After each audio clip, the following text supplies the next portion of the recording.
Grace here, back with another Ministry Minutes. And today we are going to be talking about vocations. This is something that has been kind of on our hearts for a little while, I think. It actually has pretty much become the main theme for our junior high camp that's coming up in 2 weeks. Can't believe it's only 2 weeks away, really a week and a half. But because we've been talking about it a lot, we figured this would be a good topic for our Ministry Minutes. And parents, if you're sending a child to junior high camp, you'll get a little taste of what we're going to be talking about with your students, or, you know, grandparents, aunts, uncles, whoever's watching. It's going to be a great time. Yeah, it's going to be a lot of fun. So for today, I guess we'll start with, what is a vocation? That's a great question. And primarily, a vocation is a call or an invitation to serve the Lord. So that's what a vocation is. And when we get down to it, the base vocation, the general call that we all have is to be a disciple. So discipleship is a vocation, and that's everybody's primary vocation. We are called to be followers of Jesus. And while that is true for all of us, our secondary vocations, or the main ones in our personal lives, I suppose, are going to differ from everybody. And I think that when we say the word vocation, everybody thinks primarily of like religious life, so clergy, sisters, brothers, deacons, or marriage. And those are two pretty big vocations, two pretty important vocations. But we also want to highlight the fact that whatever you choose to do for your career is also considered a vocation. So if you have the calling to be a teacher or a firefighter, like those are vocations as well. And then of course we have, I feel like they're tiny vocations, not to say that they're not important, but they're just things that everybody should be doing, like I said, in general, as disciples, you know, to be good friends to each other, to be good people, to be good followers. Those are our smaller vocations, but they're still just as important. So yeah, definitely. Yeah, so I guess for us, talking about vocations and planning, you know, for our presentations, we've actually reflected a lot on our own journeys. Really to here, to be like where we are now. And I think for me, the biggest thing was I never thought that my career would be working for the Lord. you know? I went to school to be a psychologist, but when I moved back home, I started working for Tulare County Office of Education with what is now the Excel program, and I was an instructional aide. And I thought I could do this for the rest of my life and be 100% happy. Like, this is my calling. This is my vocation. I loved my job. I loved working with my students. I loved my coworkers. Like, everything was wonderful. And then I started volunteering at my church for our youth group. And I really, really enjoyed that. We had a really good group of kids, like for my first year. I mean, all of my students were great, but that first year was just really something, I think it just clicked in me for some, like, this is what I'm supposed to do, kind of. But I didn't think it was going to be like my job, you know? And I remember we came here for a leadership camp, and then our leadership team came for like a workshop or something, and they had one of those like sign up for more information about, you know, upcoming events or whatever, and I put my name, phone number, and email down because the rest of my team did it. So I was like, oh, I should probably do it too. And Crystal would call me and email me, and she would be like, hey, you know, this event is coming up, you should bring your team. Or, hey, you know, we have a retreat coming up, bring your kids, it's going to be a great time.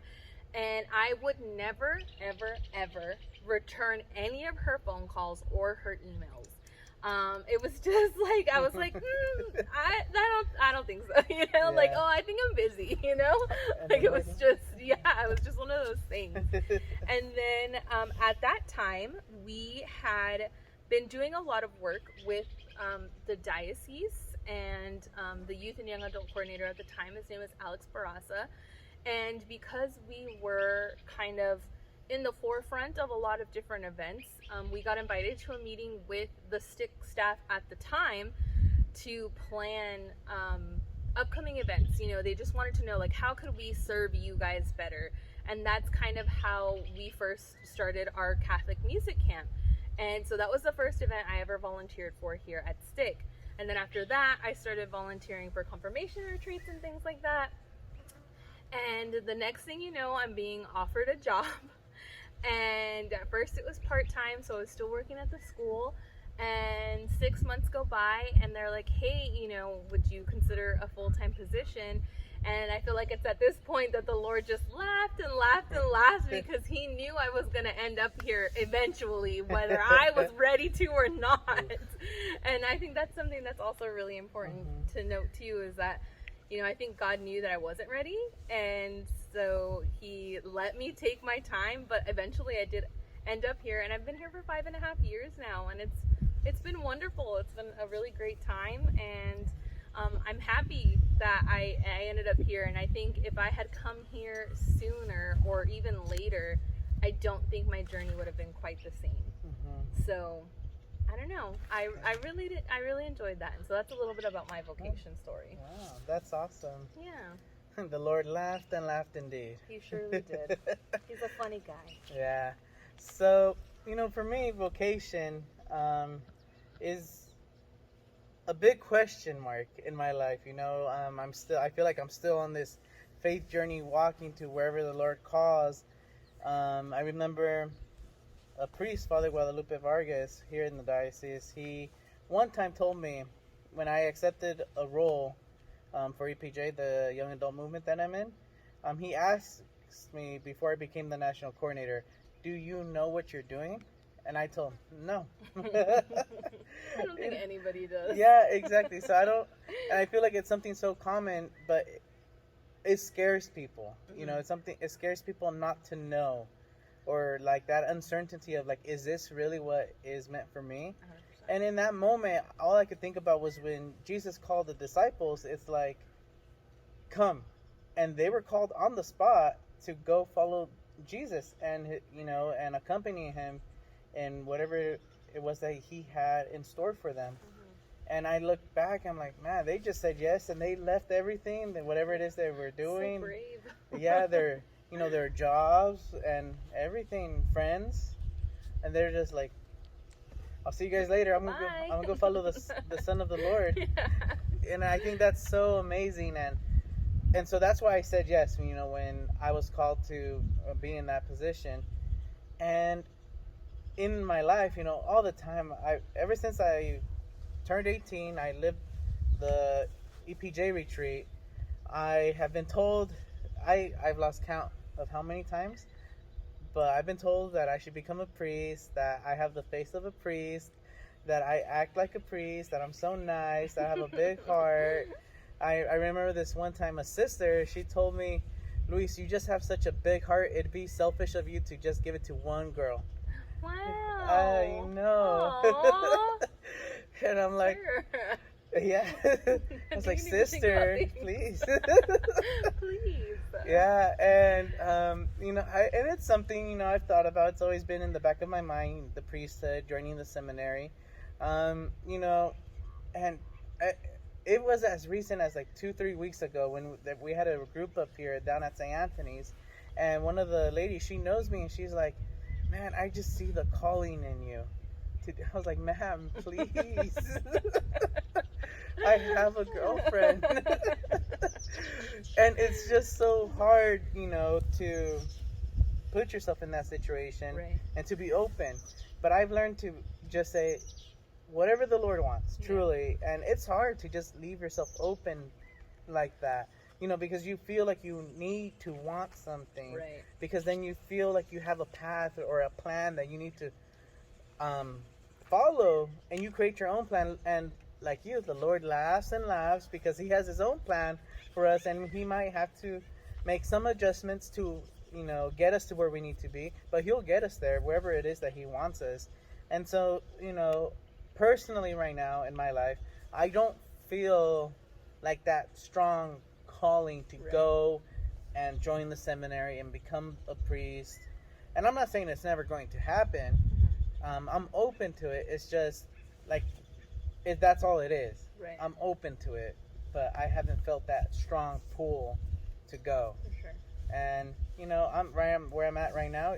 I've never thought I'd be working here, and it's so funny because I always tell the children, every decision I've made, I do not regret, even the bad ones and the hard ones, because everything has led me to this moment. And it just blows your mind when you finally leave yourself open to the calling of the Lord to, just follow the path that will lead to your vocation. And so far it's led here, and I am more than happy to be here. I get to work with Sam, and I've met so many wonderful people. I'm truly blessed, so yeah. And I think that's really important that you have talked about, like, how scary it is to have so many people tell you that I think this is your vocation, and you're like, but I don't feel that. Yes. But I think that goes back to, what we said before we started recording, because we were talking about, finalizing things that we want to say.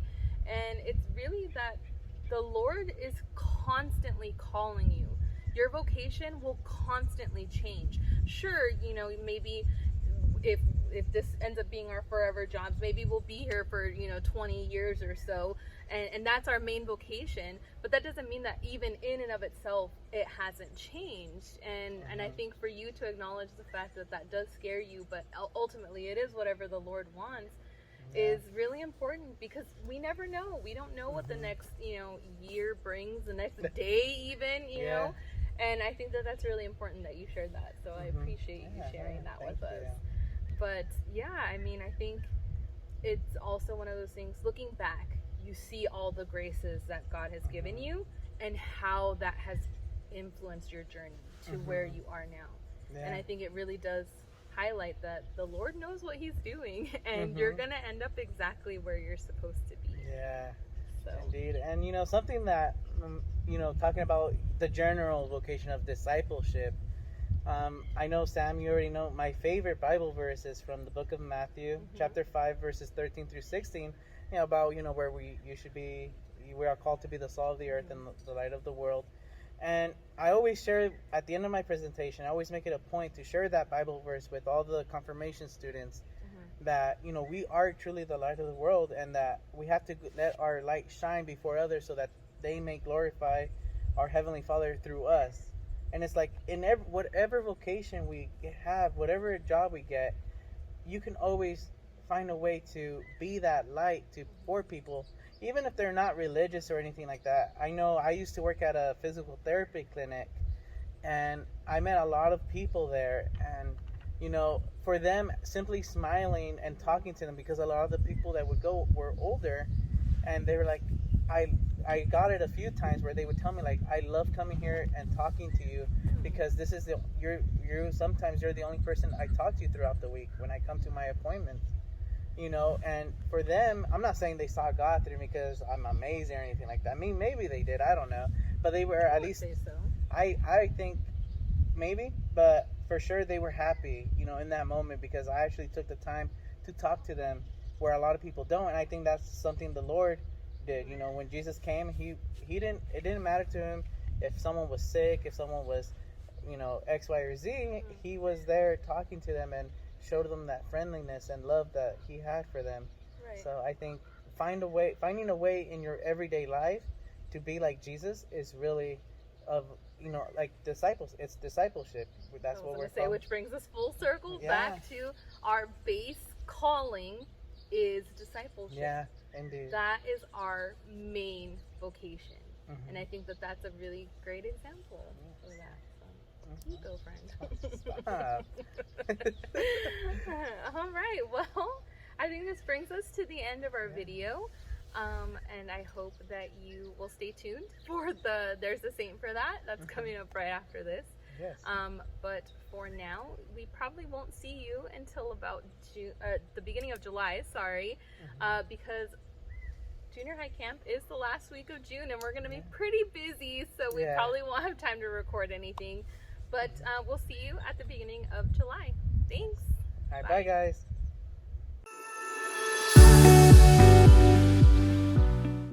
Hello everyone, it's Luis and Sam. Hi. We're back with another episode of There's a Saint for That. Yeah. So today we're actually going to be talking about Saint Joseph. Yay. So just so you guys know, he has a lot of patronages. He really does. So some of them are he's the patron saint of vocations. He's the patron saint of the Universal Church, families, expectant mothers, unborn children, fathers, workers, travelers, immigrants, and a happy death / the dying. And another interesting fact that you guys might not know, I definitely didn't know this until Sam was telling me, is that he actually has 2 feast days. So the first one is March 19th, fun fact, the day after my birthday. Mm-hmm.